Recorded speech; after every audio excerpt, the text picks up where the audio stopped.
Yeah, he's like a humanoid shaped silhouette, shadow man with a hat, like a trilby. I guess you know, if anybody's familiar with a trilby, that's the kind of hat that he wears. And usually he's in the corner of the room. Sometimes he would be at the edge of the bed, and sometimes it would start off as a Hatman, and it would change into like this strange. It's kind of hard to explain because you cannot physically see what you're looking at. You're kind of taking this information in with your consciousness, and what I'm seeing is kind of like a demonic being. It's still a humanoid figure, but something about it makes it seem like it's not good. I'm not calling it a demon per se, you know, like a biblical demon. I'm just saying that it had an evil presence about it.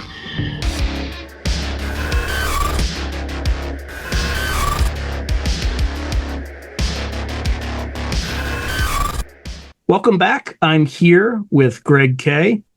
Greg, welcome. Thank you. Appreciate it. Okay. So before we go into your experience, and by the way, this is an exclusive. You haven't appeared anywhere else. So this is the first time you've told this story publicly, I'm assuming. Correct. Okay. Now, why don't you just tell the audience a bit about your background in the U.S. Army? Okay, so I joined in 2018 from Buffalo, New York.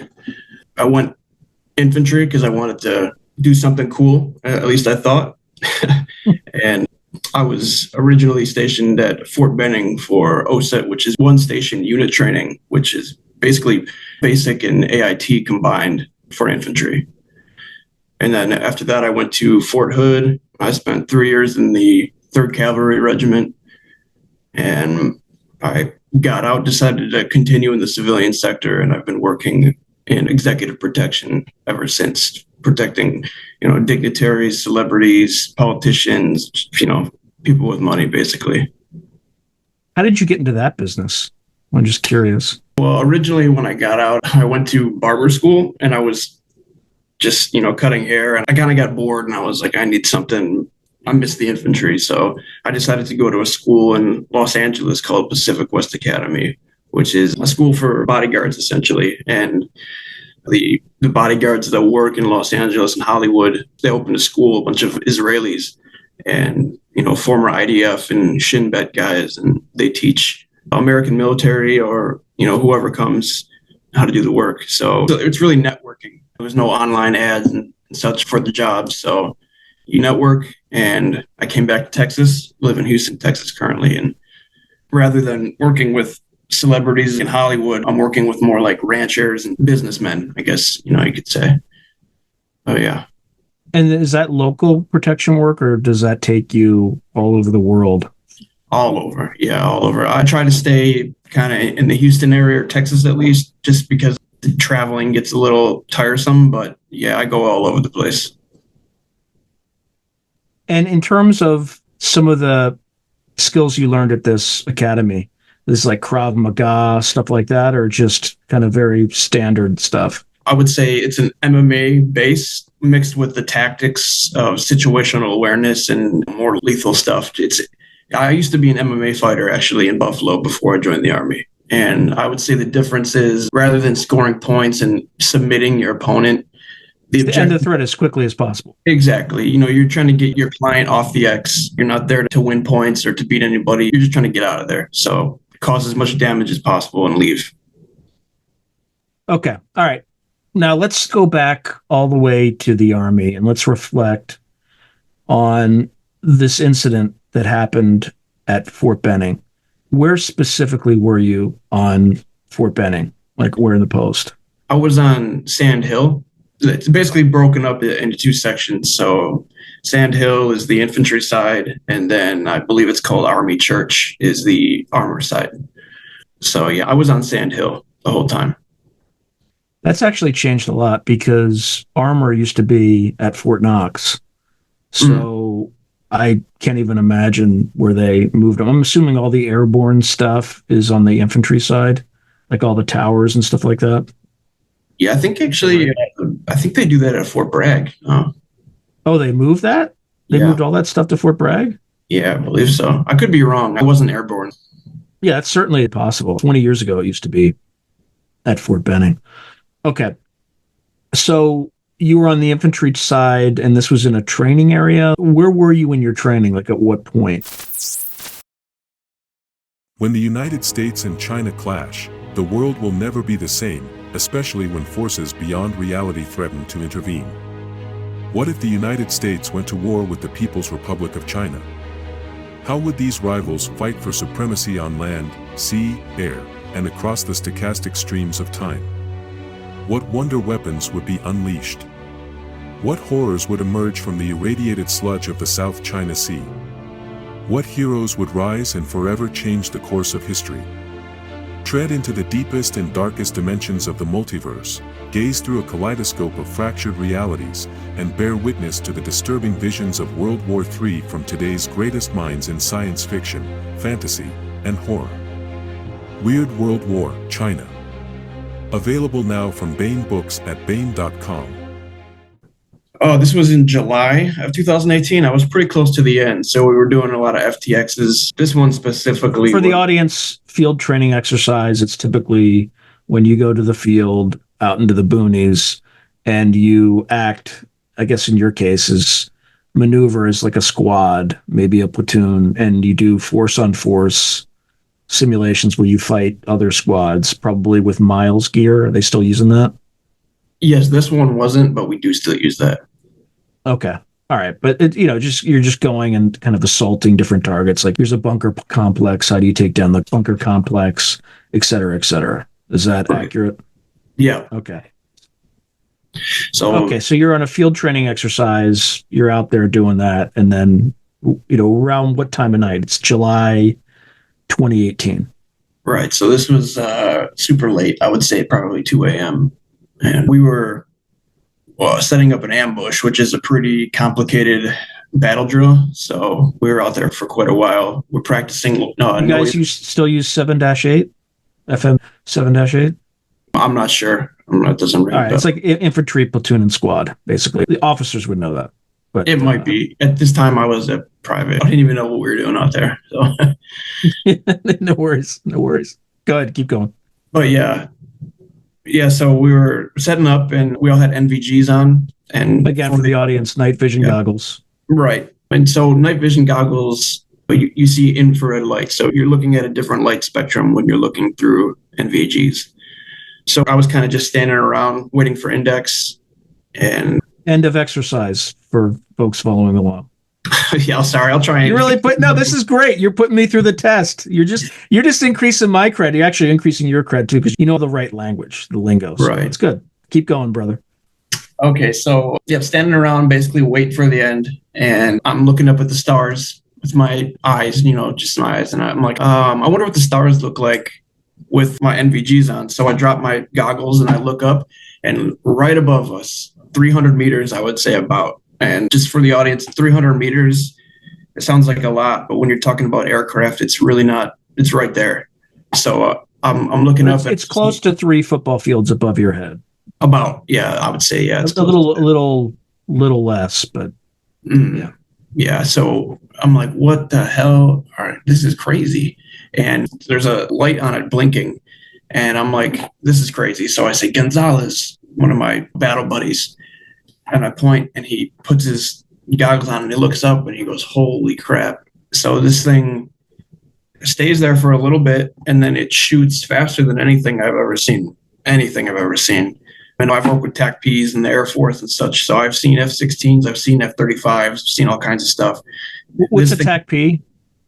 I'm not sure what the moniker is for, but it's basically Special Forces Air Force guys that work as a catalyst in between the Army and the Air Force, at least in our, Are they like tactical air controllers, like where they drop steel on the target based on? Okay. Right. Right, yeah. Okay. They got their computers, and they, line stuff up for us, and we line stuff up for them. So, and like I said, I've worked with seen all different kinds of aircraft. This was nothing I've ever seen. And it had no acceleration. And what I mean by that is it was just, it moved. As soon as it started to move, it was at full speed. And it stopped over a tree line on a dime. No deceleration either. And this is the most amazing part of it, was that it split into two, and then it kind of moved around itself, came back together, and then it shot off down the tree line. where I couldn't see it. And I mean, that definitely, it changed my perspective on everything. I would have thought, maybe I wasn't privy to any classified information. I was just a regular grunt. So maybe it was something that the military had. But the fact that it wasn't visible to my naked eye and that I had to use goggles just to even see it, it kind of made it feel like something else, something more than maybe what we had. And another aspect of it was that if this was something that the military had, what purpose would it have to sit there and watch us? Because, I mean, we're a basic training infantry platoon just practicing our battle drills. I don't see the benefit of military observing us in a training area. I mean, it just doesn't make sense. So it seemed like something else was watching us, maybe gathering intel or just curiosity. I'm not really sure. But yeah. Besides yourself, how many other witnesses were there? To advertise on Through a Glass Darkly, email throughaglassdarkly@gmail.com. I would say just Gonzalez. I wanted to tell the drill sergeant, but I mean, I get the it. risk, the risk of doing that is like, you might just get smoked or he just calls you an idiot so I just didn't even bother. Did Gonzalez tell anybody? Nah, I'm not really sure. He was in a different platoon, same company, but different platoon. So we went back to our bays and he might have not. Okay, I'm not going to ask you what his full name was because it's up to him whether or not he wants to come forward with all this Right, stuff. and I honestly couldn't even tell you his full name anyway. I don't know. Okay, yeah, so if Gonzalez is out there and you want to talk about this, feel free to reach out to me as well. Okay. Yeah. What was the shape of this thing? Like, was it an orb? Could you detect a distinct craft? In other words, was it a source of light and you couldn't really define anything around it or surfaces or anything like that? Or was it too far away? How would you characterize it? I would say it was just like a circular craft. It didn't really have any, specific shape other than that, just a circular craft. Okay, so it wasn't like a sphere, like an orb. It was... No, it was physical. Disc-shaped. Yeah, it was a disc-shaped physical, not like the classic UFO, not like that, not like a saucer. It was more circular with the light blinking, and it was absolutely physical. And now, when you say circular, what was the center of it look like if you saw a cross-section of it? Because if it kind of were to show you its body, it would be circular, but what if it had rotated? Like, if you rotate the thing in your mind, what it would look like? A squished sphere. So kind of like a donut without the middle. Yeah, that's kind of, yeah. The edges were a little bit more angled, I guess you could say. Not as rounded as donut, but kind of like coming to a rounded angle at the end. Okay, so you ever go to a hotel and they bring you your food and they have those metallic things where they're kind of rounded in the top and slope down and kind of like that? Is that accurate? Just like that. Yep. Okay. All right, and it's been a while since I've used it. Like the old NVGs I used, everything was in a shade of green. Are they still the same now? Yes. I'm sure they're better, but okay, so you couldn't tell what color the thing was. I mean, it was, by definition, it was in the infrared spectrum, so that was its color, basically. Infrared. Yeah. Okay. And then did you feel anything? Like, what was your emotional state when this thing, like, was it the same as it was before or after? Were you excited? Were you scared? Or were you oddly calm? I was shocked and ecstatic. I was super excited.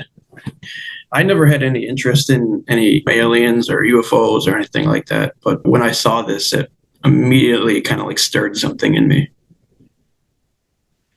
Okay. So do you think that emotion that you were feeling was generated internally, or do you think this thing somehow manipulated your emotions? No, I think that it was just all me. I don't think it did anything to me emotionally. Okay. And then how about Gonzalez? How did he react? Afterwards, I approached him and I kind of was like, what do you think about that? And he said, there's some stuff out there that we have no idea about. And that was the only thing I heard from him at all since it happened. Do you remember? You said it's July 2018. Do you remember precisely what night it might be? Oh no, I don't remember. That's No. fair enough. I mean, they were really But ragged during basic training, so. I will say though that about a week and a half, 2 weeks before, we were sitting in one of the rooms at 30th AG. 30th AG is like a in-processing center for infantry units or soldiers, and we were getting our uniforms doled out. By the way, AG is Adjutant General. It's just the Army's version of HR.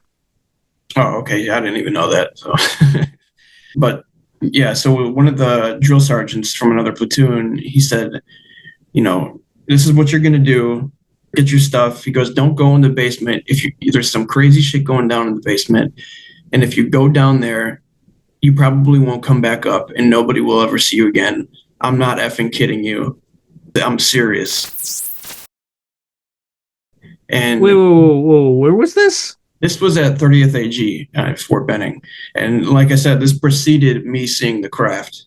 So I don't know if it had anything to do with that, but it was strange. Was this at the very beginning when you were kind of getting set up, when you were newly? It wasn't quite in the beginning. It was pretty late. We would go back to 30th AG to get certain things, handed to us or issued to us, basically. So it was one of those times we were It was like CIF. It was like a central issuing facility. Kind of the basic training version of CIF. Yeah. Okay. And then specifically, do you know what building this was for 30th AG? No, I mean, if I went there, I could, do it, but I don't know off the top of my head which individual building it was. Okay. So if you did like a Google Maps, you could probably tell where it was. Yeah. All right. So when you were in there, your drill sergeant says what he said. So just repeat what he said again. He said, do not go down in the basement. There's some crazy shit going down in there. And if you do, you probably won't be found. Basically making it sound like there was some kind of secretive operation going down in there or, whatever it was. Fort Benning, there's a lot of stuff going on there. And it wouldn't surprise me that they were doing something down there because, we were right next door to special operations and there's contractors, all kinds of people there. Now, drill sergeants are, often known for just saying stuff to mess with people's heads. Is there a chance he was just messing with you guys, or was he serious? He could have absolutely just been messing with us because he didn't want us to go down there. But he definitely just, based on my perception of it, he definitely seemed like he was dead serious. Did anybody ask him what he meant by that? I mean, I wouldn't think so, but no. Yeah, you don't ask drill instructors questions unless you want to get more PT. So. Yeah. Okay. All right. So that's kind of at the beginning. Which month of 2018 was that? I would say maybe April, no, May or June. It's probably June. Probably okay. June. Okay. All right. So fast forward back to this event in July. This is around 2 a.m. This thing splits in two, and then what? Does it just fly away? Or yeah, it just kind of reconvened with itself and shot off behind the tree line away from where I could see it. I've had a lot of experiences since then. I'm not sure if it had anything to do with that, if that was some kind of catalyst again that sparked these things, but that was strange. Did you feel any thoughts that may have been projected from that to you? Did you project anything to it in terms of just what you were thinking at the time? I think I was just shocked. I didn't get any information relay from it, or I don't think I pushed anything out to it as far as like thoughts or anything like that. I think I was just like amazed. And okay. So this thing leaves, then what? After that, I finish up my training at Fort Benning. I graduate, I go to Fort Hood, and I start dealing with sleep paralysis quite often. Can you give an example? Can you describe, like, let's say the first time you experienced sleep paralysis? Yeah, I'm about to fall asleep and kind of in that in-between state. I I don't fall asleep, and I just kind of fall into this paralysis where I can't move, but I'm still conscious and I can see everything. I guess I can still perceive the things around me. I just can't move. Very frustrating. Especially when it first starts happening. It's extremely frustrating. Anger helps. Yeah, there you go. I've only had that too. But at first it was just fear. It was just fear. And also because of encounters with strange shadow beings, I would see like the classic Hatman. I'm sure you're familiar with that. Yeah, just describe it. I'm very familiar with stories of Hatman. If you could just describe it to folks.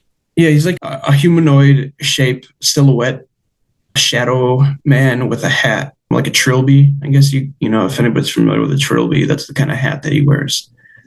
And usually he's in the corner of the room. Sometimes he would be at the edge of the bed, and sometimes it would start off as a hat man, and it would change into like this strange. It's kind of hard to explain because you cannot physically see what you're looking at. You're kind of taking this information in with your consciousness, and what I'm seeing is kind of like a demonic being. It's still a humanoid figure, but something about it makes it seem like it's not good. I'm not calling it a demon per se, you know, like a biblical demon. I'm just saying that it had an evil presence about it. And what about it gave you that vibe? I just felt it. I just felt it coming off of it. It never did anything to me. It was just kind of ominous. It was ominous, and it had a macabre atmosphere in the room that it gave. And when I would fall into a dream state after that, they're always dark. It's always nighttime in my dreams, and it's always just dark and macabre. And I mean, this went on for, you know, I would say about 2-3 times a month until 2020, which my younger brother died. And I was really close to him. He was really involved in psychedelics. Me and him both had experience with psychedelics when we were younger, before the Army, of course. We have to navigate this very carefully on YouTube. Was it like dimethyltryptamine? Yeah. And was it a straight dose, or was it through like ayahuasca? A straight dose. Okay, well, let's put a pin on where we are now. Let's go all the way back to the first time that you did that. How often did you partake? Was it just kind of one experience? Was it many? It was 2 times. Okay, so let's go to the first time. What did you experience when you experienced the change in consciousness that's associated with that particular chemical? Yeah, that was the first time that I went from being agnostic to believing in a God. It was one of the most, you know, if not the most profound experience in my life. I would say probably the second most. But were you of an adult age when you did it? Yes. Yeah. Okay. All right. I didn't want to ask the wrong question. Okay. So I'm assuming, how old were you? 18, 19? I was probably 21. Okay. So 21 is the first time you do it. You have this experience. Just describe the experience. Like, what happened? Talk me through your perceptions and all that stuff.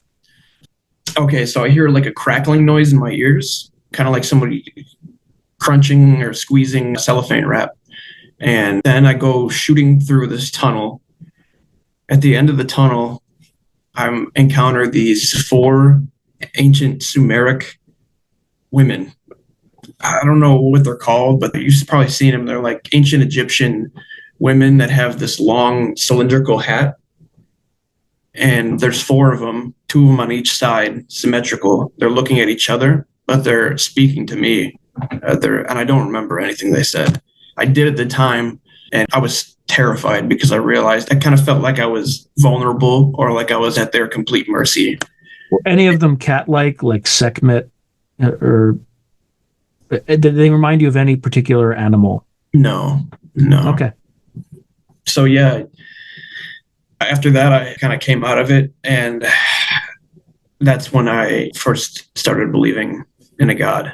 And when you saw them, though, talking to you, what kind of feeling did you have? Was it positive, negative? Sounds like it was fear. Yeah, I was scared from my perspective, but they weren't. I didn't get a negative a presence from them at all. I actually felt like they were trying to tell me something important or show me something in a comforting way. But just because this was my first experience and, my reality broke down around me, I'm in a completely different realm, I guess you could say, that I had just a natural fear that was going on. What was time like? Did you feel like the experience lasted longer than you were out, or was it the same? Time passed the same rate? It felt like it was a little bit longer than what it really was in the physical world, but not too much longer. I know I've heard people say, it felt like this many years or whatever. It didn't feel like that long to me, but I didn't go that far with this, I guess you could say. I didn't take that much or whatever, so maybe that's why. Okay, and then your brother does the same thing the first time, or is this just your first He was time? more fun guy, I guess you could say. He was big in, mushrooms and stuff like that. Psilocybin. Sounds Yeah. like. Mm-hmm. Okay. All right. So you have this kind of experience. What about the second time? The second time, it's kind of hard to explain. It was the same thing happened. I went through a tunnel, but I ended up at a river, and the river, it was flowing and it was blue, kind of like a mystical blue, and there was a being sitting cross-legged over it. And I had no knowledge of this at the time, but I came to find out later that that being was Shiva, a Hindu god. Yeah, I am Shiva the Destroyer. Right. Destroyer of worlds, right? Yes. And I did not have any knowledge of Hinduism. I had no idea who Shiva was until that happened. And I was looking at different things to figure out what I saw. And it was definitely him. And he was explaining to me that this was a river of souls in that realm. And yeah, that was the second experience. And after that, I kind of stopped. What, did that freak you out? No, it didn't freak me out. I just got busy with other things. It's not a substance that it's not like something fun to use, I guess you could say. It's really spiritual, and you have to be in the right state of mind. And I guess I was so busy with other things, and I had a lot of stuff going on in my life, and I didn't feel like I was in a place to do that. And if it's something that can be negative if you abuse it or misuse it, I guess you could say. So, yeah. What was Shiva's message to you when he was talking? And he was kind of just showing me, that what this was in front of me. And it was a very short experience. There wasn't much to it besides that. Just showing me the River of Souls. Okay. All right. So you get out of that, you go into the military, you have this experience, and then when you started having these dreams, was that at Fort Hood? Yeah. First time? Okay. So you had this kind of was there any other being that was in the room that was with Hatman, or beings? Just that demonic entity, the one that kind of was, symbiotic, I guess you could say, with him. I'm not really sure. It seemed like he could. Oh, there was a separate entity. There was the Hatman, and there was something else. Yeah, I don't know if it was him in a different form or if it was a different entity altogether, but yeah. What did it look like? It was a humanoid figure, a male, but its head had kind of like a crest on it. It was a silhouette, so it's kind of hard to tell what it was, but I guess I perceived it to be like horns or some kind of crest on the top of his head, and had like a red aura behind it. So it was a black shadow silhouette, but it had kind of a red overlay on it. Did you see eyes? No eyes. All right, that's a good sign, apparently. Have you had any history in the family of schizophrenia, anything like that? No. Okay. All right. Do you ever hear voices, anything like that? No. Okay. All right. Now, you see these beings. Which one appeared to be in charge? Oh, in charge? Or were they completely independent? Had nothing to. Again, this is all perception. So yeah, I would say they were independent, but I would say that the demonic one had more of a commanding and evil presence. The Hatman was ominous, but the demonic kind of feeling one was more like malintent, I guess you could say.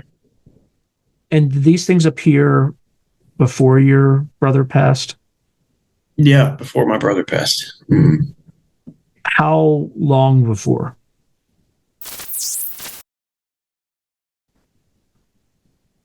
A year to a year and a half, maybe. And after he passed, like, do these things still appear to you now? Oh yeah, oh yeah, much more frequently. But there's, I guess there's more to it. You could say I've. Well, we haven't gotten to that part of the story, is what you're saying. Yeah, we haven't gotten to that yet. Okay. Yeah, you were worried about filling up an episode, man. I told you I'd ask questions. All right. So you start seeing these things in your sleep paralytic state. Mhm. Then what? Yeah, so I doing a lot of research. After my brother died, I was crushed and I wanted to figure out where my brother was. What happens to you when you die? What is these, Do you mind discussing the nature of his passing, or is that something that's a little bit? Yeah, he passed away from a fentanyl overdose. Okay. We had a rough upbringing in Buffalo, New York, and I had a lot of issues. He did too. I was in and out of juvenile detention and the system. So, yeah. But okay, and then, so what about parents, things like that? we're adopted. Yeah, we got adopted by our grandparents. Okay, have you ever met your parents? Yeah, I've met both of them. Mhm. Okay, all right. I'm not going to go there. I just want to establish. Yeah, no, it's all right. Yeah, we got taken away from my parents when I was about 5, and so my younger brothers weren't really even old enough to remember, but I remember, and it was abuse. So I got adopted by my grandparents essentially, and that's kind of how that whole thing started. But That's actually that's an important fact pattern, though. There's trauma. There's trauma in your background. Okay, Yeah. let's just say that's important. I think that's an important point for the audience to understand. Mhm. Okay, so you start seeing these things. Your brother passes about a year later, but is there anything in between that is worth mentioning before you continue on with the rest of the story? No, I would say, just that pretty much covers all the important checkpoints up until the next part. Okay. All right. So then what happens? So I'm really trying to figure out, what happened to my brother? Where is he at? Looking at near-death experiences and people's personal stories. And I'm a big fan of the Y-Files. I'm not sure if Yes. Yeah. all of us conspiracy, type people, I'm sure we all are familiar. So I'm watching an episode and he's talking about Ingo Swann and remote viewing. And I'm like, I'm not sold on this. This sounds I'm skeptical. And then he goes, well, there's these documents declassified from a 3-letter agency. And I'm like, what? This can't be true. So I look it up. And sure as shit, there's these declassified documents called Stargate program, I believe. I've interviewed many of the surviving members of Project Stargate, right? Really? Like Joe McMoneagle? And Not McMoneagle, but Lynn Buchanan is? I'm not really too familiar, no. David Morehouse, Angela Ford. These people were all part of the program. Lynn Buchanan was exceptional. He was an exceptional remote viewer. Joe McMoneagle was in it, but I haven't interviewed him. Paul Smith is another one who I've spoken with. But yeah, I know that's how I got into all this, is I came in through the interviewing remote viewing people and realizing that I didn't know it was real until 2018. I had no idea. And then I read this book by David Morehouse called Psychic Warrior. So yeah, anyway, I thought, continue. I didn't mean to interrupt. It's okay. Yeah, I think it's funny that, for the early 2000s and late 90s, we had all these magicians on TV like Chris Angel and, and they're all pretending that they can do the, contact the dead and this and that and see what's inside these boxes magically. And it's all a facade, not even realizing that there really is people out there who can do that, which I thought was pretty ironic. I think most people can, actually. Yeah, I think everybody has, like something inside of them that they just need to play with and figure it out. But anyway, yeah, so I found this episode, I found these documents, and I found the Monroe Institute, and I found these meditations, essentially. I can't remember what they're called off the top of my head, but they're to help you get to a place where you can do remote viewing, or what I found out later was astral projection. So I'm like, is this hemisync? yes, hemisync. So you got the sounds, right? Right. So two separate ears, frequency is offset by the basically brainwave frequency you want to be in, which is around 4 hertz theta wave state. right, Anyway. and you can only achieve that sound with these two different frequencies that create another frequency. Yeah, it just operates off of basic trigonometry. When you add two right. waves that are offset by a frequency, it's the average of the waves or the difference, something like that. Anyway. Right. Yeah.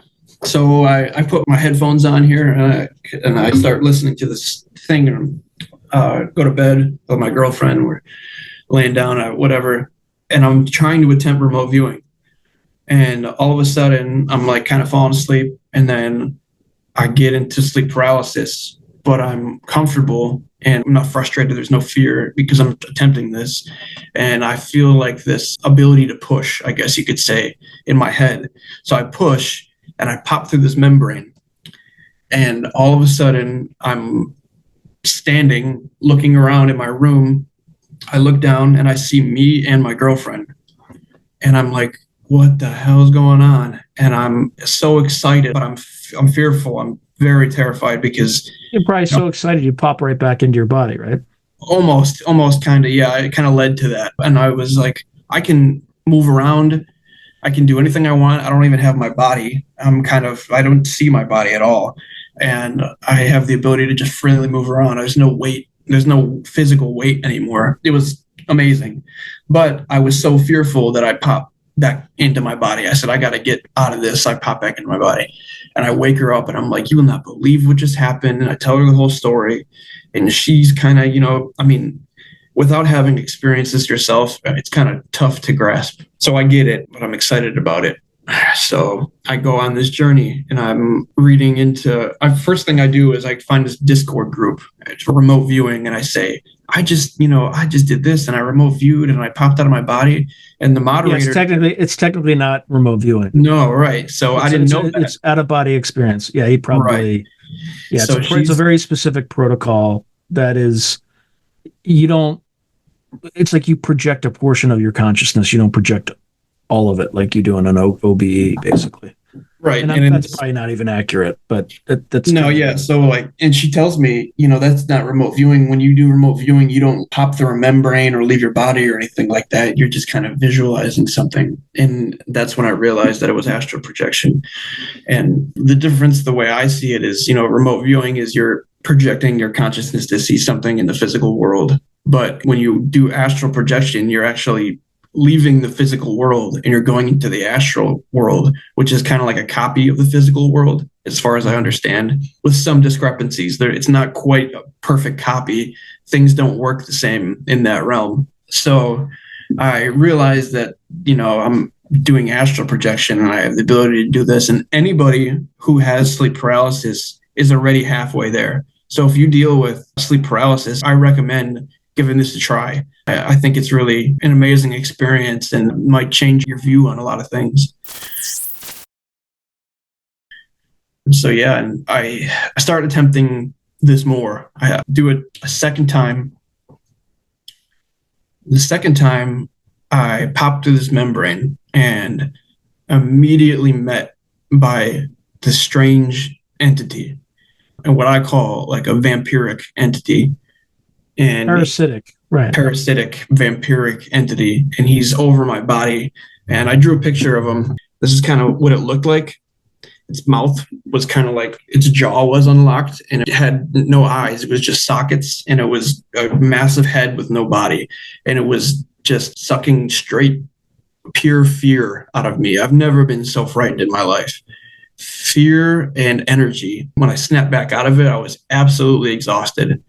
And after that... So a lot of things happen for a reason. And everything you're saying, I just did an interview with Jerry Marzinski. And Jerry Marzinski worked as a psychoanalyst for 40 plus years, working in a variety of mental institutions. I'm not saying this has anything to do with mental institutions, but the way that schizophrenics are treated he attempted a different process. And what he discovered in the process, and folks can watch those videos, is that the people who have schizophrenia, the voices that they're hearing are actually not their own. They're coming from these parasitic. I don't know if it's the same parasitic entities, but they're similar. They're attracted to trauma and they feed on fear. And every single one of them, whenever they start to hear these voices in their heads, after the voices stop, they feel completely drained of energy. And as this guy was interviewing these people, these entities started having direct messages for him. And there was a patient that came to him and said, they have a message for you. And he's like, they do? Well, what's the message? You have no right to interfere with our way of life, is kind of what they told him. Anyway, I'm just relaying a story, but the only reason I'm bringing it up is a lot of this stuff, and schizophrenics typically have a history of trauma before they start to experience these things. Also, people who overuse meth. Using it once is overusing it. But what he told me is the more that you use that, you start to hear voices when you're on it. And then if you keep using it, eventually you'll hear the voices long after you stop. So there's something here where your trauma in some way, and again, this is going to sound like complete gobbledygook, and that's because it probably is, because I'm just kind of coming to some of these conclusions, and they could be completely wrong. But I think when you open yourself up to these other realms, the vibrational energy that you were exposed to, which was low and negative, right, as a child, attracts these things.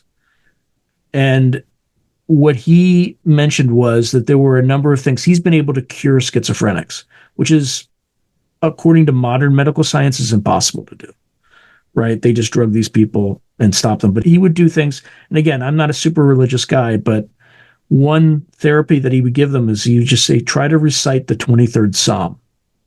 Okay? So it's like, yea, I walk into the valley of death and I fear no evil, that sort of thing. So they would recite it and it would drive these things crazy. So doesn't know why. So if you're continue to be plagued by these things, just try it, see what happens. Oh, right. I appreciate that too. Anyway, I don't know if what you're dealing with is the same thing, but just try it, see what happens. Anyway, I didn't mean to interrupt. Where were you in your story? Yeah, so after I experienced this, I stopped trying to attempt the astral projection. There was one more time that I got there and I was trying to do it, and I got to the in-between state where I had that ability to push through the membrane, and I heard like people on the other side cheering for me, clapping like, yeah, you can do it, yeah. And I just couldn't bring myself to do it because I was fearful. I think it might have been a positive experience, but I know that whatever these things are seem to be like tricksters too. And I was kind of afraid that maybe it was just trying to trick me into coming through. So I just like anything, there's light and darkness, right? There's black and white. You can't see the light if you don't see the darkness. So I've interviewed somebody else. His name's Preston Dennett. He routinely does out-of-body stuff. And whenever you encounter one of these negative entities, what he says is he's completely without fear. There's something you do where you just kind of shine your light on them, right? You just imagine that you're just this glowing, intense, powerful white light, and then they'll flee. They'll go away. I don't know if he told me that, but there are ways to avoid them. But I think you have a lot of power. Anyway, continue with your story. Yeah, these things made me angry. I was angry at them, and I was like, how dare they, kind of thing. And I wanted to figure out a way to kill them. So I reached out. Not the right vibrational. Not the right vibration. No, I'm like owning my infantry mentality. Like, how do I? Again, I've never experienced any of this stuff, so I'm just a moron. Don't take what I'm saying. I'm just relaying stories that other people have told me. No, yes. So yeah, I'm like, how do I kill this thing? I reach out to my aunt in Vegas, who's a real big spiritualist, and she says that you can't do that. That's not how that works. And kind of told me what you're saying. You have to shine your light. You have to bring good vibrations, positive energies. You need to work on your chakras, all this stuff. And I'm like, I don't know how to do any of this. So, I've still been researching, but I haven't had any more out-of-body experiences since then, per se, but I have dealt with sleep paralysis constantly. In fact, 2 days ago, 2 days ago, in the morning, I couldn't sleep all night. I deal with insomnia, so I couldn't sleep all night. About 9 a.m., I'm finally starting to fall asleep, and I go into sleep paralysis, and there's a feeling of this negative being again standing by my front door.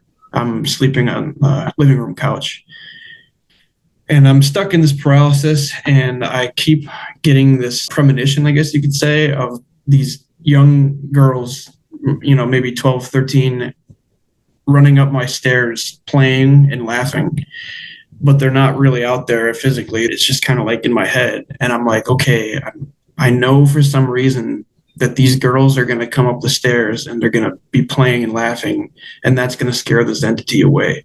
And I kept hearing that, or I guess you could say feeling that and seeing that with my consciousness, not physically. And this went on for about a half hour to 45 minutes where I kept seeing that and holding on to that hope that that was going to knock out my sleep paralysis, wake me back up, and get rid of this entity. So 40 minutes go by, and just like I was in my head feeling these girls run up the stairs and start laughing and playing. Mind you, nobody lives there, so nobody ever comes up the stairs. This wasn't something that I knew was going to happen on a schedule. These girls don't even live there, so I'm not sure what they were doing up there. But it got rid of the entity, probably because of what you're saying. They had positive energy, these little girls, and I didn't. So it wiped away the entity, knocked me out of my sleep paralysis, and I realized at that point that when I'm in sleep paralysis, I'm seeing into the astral realm in a way too. Maybe not, might not be all the way in, but I'm seeing something, and there's time dilation. The astral realm, and I've heard other people say this, that, time doesn't work the same way. Our three-dimensional world is bound by the fourth dimension of time. But in the astral realm, there's nothing like that. So everything is kind of a point rather than a linear scale. And I was able to see what was going to happen 40 minutes in advance, which I know remote viewers do that as well. I'm not sure how. I'm not very good at it. It just kind of like was more random for me. I'm still working on it.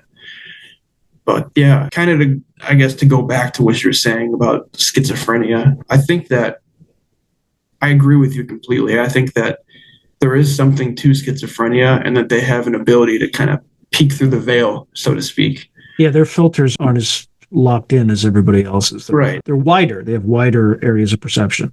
Again, I don't know this for a fact. This is just what a prior interviewee said. I haven't had anybody who's like a trained clinical psychiatrist come on and present the opposite view.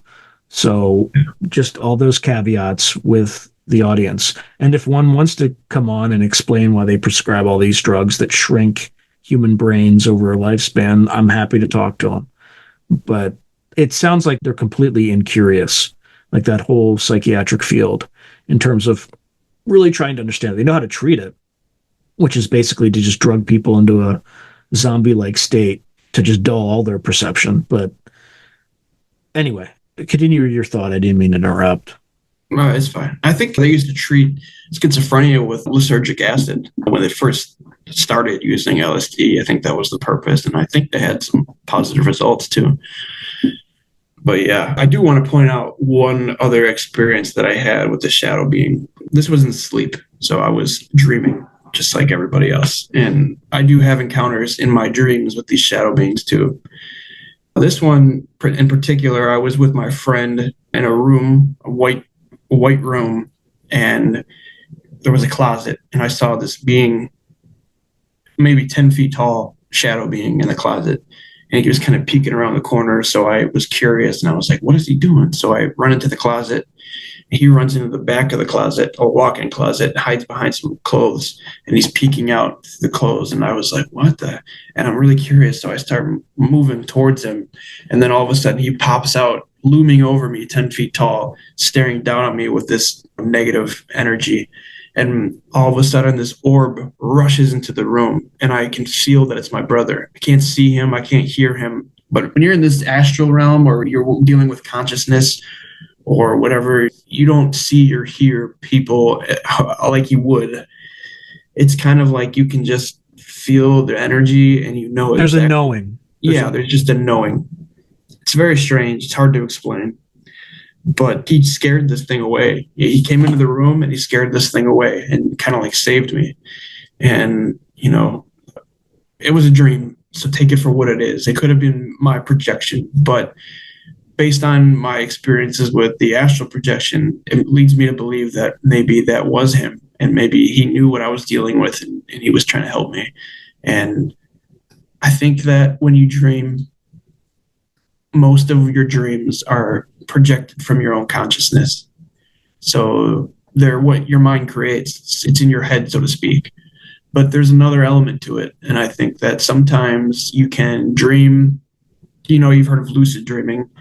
So there's kind of like a fine line. You have this world that you create, but sometimes you can be in a state where other things can enter your dreams, or you can go further and enter the other side.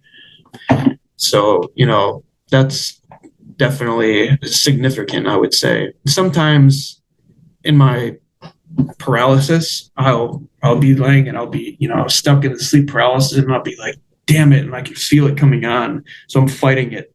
I don't want to get stuck for however long. And I know that I'm vulnerable when I do. So I start trying to fight and wake up and move and put my arm on the bed and get up. Now I can see my arm moving, but it's not my physical arm. It's like I'm moving and it's not really my arm. I can't actually get any leverage. I've been looking at what that might be. And based on what other people say, I think that might be my etheric body rather than my physical body. And I'm moving my etheric body, and it's not actually helping me get up. All these things together they kind of painted a picture of what this all is. And it's much more interesting than I think a lot of people realize. It's amazing. It kind of makes you, at least me in my experience, it makes me more comfortable with passing on, because I know that, when your physical body dies, it's not over. You go on, you have many forms. And I think that's pretty cool. So after your brother passed, and this sounded like a weird question, but did you see any strange animal activity? Like, did an owl visit you, or like anything like that? No, I don't think so. The only animal that comes to visit me is my neighbor's cat, but that's because I give him food. Fair enough. And then do you still see these entities, or after your brother came in, are they gone? Oh, I still see them. Sometimes, a lot of times I don't see them. I can just sense that they're around me. And I think one of my issues is that when I'm projecting or when I'm falling into sleep paralysis, I am constantly going into a low astral realm, a low vibrational state, never going into, I don't know if you're familiar with Dolores Cannon. Okay, yeah, and she talks about, these different levels, and that if you're really high up in this astral realm, you can go and see these beautiful places and this Akashic records, stuff like that. I've never encountered any of that. I'm always in a nightmarish area or realm, and I don't know how to get out of that, but obviously I got to work on me, I guess, in a spiritual sense. I'm trying that. Are you religious in any way? Do you follow any religious traditions? No, I would just call myself kind of like an esotericist to a degree, just because of my experiences. And I'm not religious in any way. Well, I'm not super religious. I have like a Catholic upbringing, and I found that it helps. Right? Like, when I pray to, a God. Could that be God? Could it be source? Who knows? Right? But I think thoughts do matter. And I think good intentions do matter to some degree. And I've also gotten information that way, right? I try experiments with different things, and sometimes they work, sometimes they don't. But, I'll ask, like, if I have a yes or no question, like, I'll do really bizarre things just to see what happens, and not dangerous things, just bizarre things that sometimes could easily be explained by chance. But I'll say a prayer and ask God to show me a sign. If A, then show me a raven. If B, show me a hawk. And I probably did that once because I had like a pretty discreet question to ask. And within 5 minutes, a raven like flew over my head within 20 feet and was just like, ah, look at me. Ah! Like just like in my face sort of thing. So now could that have been pure chance? Yes, I have ravens living around me. I have hawks living around me. I have great horned owls living around me. But it's ambiguous enough that there could be something to it. But I don't have anything that's like as black and white as what you've seen, where you've like actually been out of body and things like that. And if I did, I wouldn't remember it. Right. I've certainly had brief brushes with sleep paralysis, but it's always, I never see anything and I get angry. So I pop right out of it. And that's always been my method. But just check out the 23rd Psalm and just see if it makes any. Again, I'm not telling you this because I'm trying to convert you to Catholicism or Christianity or anything like that. The only reason I'm telling you this is because there's people who, schizophrenics specifically, who have tried it and it has an effect. Okay. So, and I think other religious traditions work just as well, Buddhism, Islam. And I think what Jerry tells me is that in Islam, they're actually a little bit more sophisticated on this stuff. Like they have very specific prayers to deal with what they call jinn, right. Sort of entities. So anyway, for what it's worth, I don't know if that'll help, but these things are still showing up in your dream. And what do? They just try to feed off of your fear. Yeah, they feed off of my fear. And that same entity that I showed a picture of, I've seen him in my dreams as well, where he kind of pops up out of nowhere. And one of my experiences with him was he approached me and I got angry and I kind of like fainted at him, like kind of, to go at him. And he reared back for a second, like he go, oh. And then he realized that maybe he was calling my bluff or something. And then he got me, and was sucking fear out of me. Why don't you start making fun of him? Just call him Casper.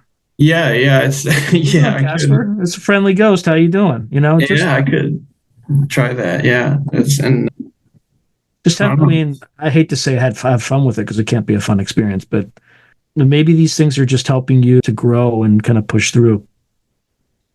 Yeah, I'm not saying they're good. I don't know. Like there's, and it could be you. It could be you that's generating all this stuff. I doubt it, but there are many different explanations and possibilities about what's going on. But yeah, just try those things and see what happens. If anything, it's interesting. It's definitely fascinating. Any final words for the audience? I would recommend that everybody give it a chance. Try and check out the documents if you're skeptical. The government wouldn't fund a project like that for 20 years if there weren't something to it. And check out different sources of information like the Monroe Institute, things like that. I just wanted to share my experience because I was in contact with Jeremy Corbell for a little bit, but he got busy and didn't pursue it. But I wanted to get my story out there for as many people to see or hear that I could. So yeah, I appreciate everybody listening, and I appreciate you, Sean, for taking the time to interview me.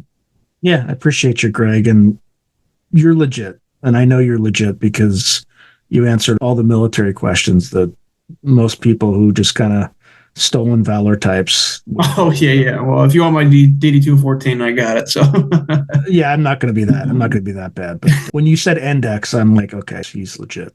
It's not something you hear in Hollywood, right? It's something you would only hear it if you've actually done it. So anyway, my friend, it's been an absolute pleasure, and I look forward to sharing your story with the rest of the world.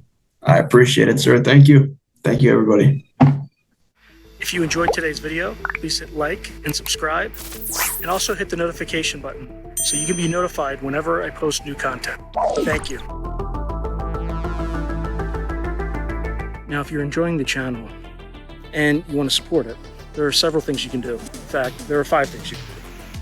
The first thing you can do is just buy my books. I got plenty of books out in the market right now, and I would prefer that folks buy a book rather than giving me direct support because they get something out of it. They get a real tangible product. The second way you can support me is by becoming a member on YouTube or becoming a patron on Patreon. And just go to either site and it'll explain everything.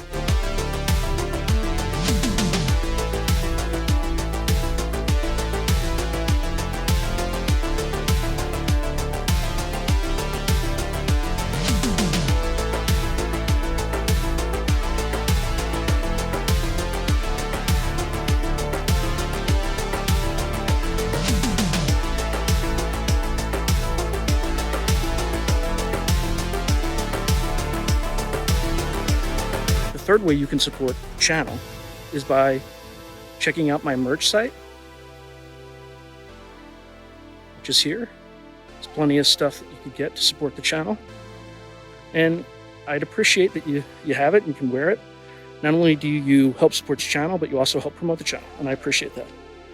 The fourth way that you can support the channel, and this is really easy, is anytime you want to buy something on Amazon, literally just go to the description below and click on any link, literally any link. The channel gets a cut of that, and it costs you no extra money. You just go through the link, as I'm part of the Amazon Affiliates program. The fifth and final way you can support the channel is through donations. Now, I don't prefer these because it's more of a expression of gratitude, but you don't really get anything out of it as a subscriber to the channel. However, if you decide to do these options, there's two options. There's Buy Me a Coffee, which is a separate site. And there's also, you can go through YouTube with either a super chat, super sticker, or a super thanks. Again, I prefer Buy Me a Coffee because that organization takes less money than Amazon does.